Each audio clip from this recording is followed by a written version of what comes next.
אז באמת בני סכנין מול עירוני קריית שמונה, המשחק הזה ממש בעוד דקה-שתיים יחל. שתי הקבוצות כבר, כמו שאמר נדב, עלו על המגרש.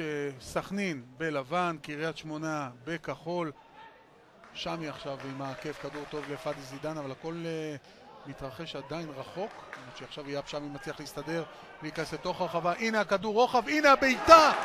איזו עדיפה יפה של איתמר ניצן.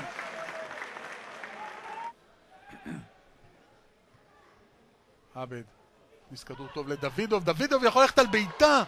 הכדור הזה חומק החוצה, סוף סוף התקפה ראויה של קריית שמונה. גנאים עם הכנסת כדור לפאדי זידן, מגיע לכדור הזה, הנה עוד פעם הכדור יוצא החוצה וזה 1-0 לסכנין. בדקה 44 כובש השער טיטה, הקשר האחורי, שוב בא מאחורה, העתק נפלא להזדמנות שהייתה בתחילת המשחק לסכנין. הוא לא מחוסה כשהוא מגיע מאחור, ביתה טובה, פוגעת, משנה כיוון. לאיתמר ניצן אין הרבה מה לעשות. מגיע לכדור, יכול להרים, הרמה לא רעה. הנה עכשיו הביתה, אבל הכדור הזה נעדף, וזה יכול להיות 1-1, והכדור במשקוף. שלומי אזולאי עם ביתה למשקוף. אשר גם בסכנין יש כבר מספר חילופים, אבל הנה עכשיו כדור טוב לעודד אלקיים בתוך הרחבה, וזה 1-1.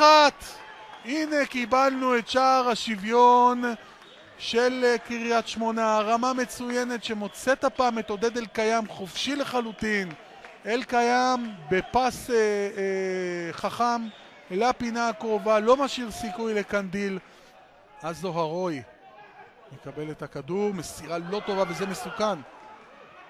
הכדור הזה עכשיו מגיע לז'אוז'יניו, משאיר את זה ליובל אבידור. יובל אבידור לז'אוז'יניו, וכמעט 2-1. זהו, צביקה לוי מסיים את המשחק כאן בעכו. בני סכנין 1, עירוני קריית שמונה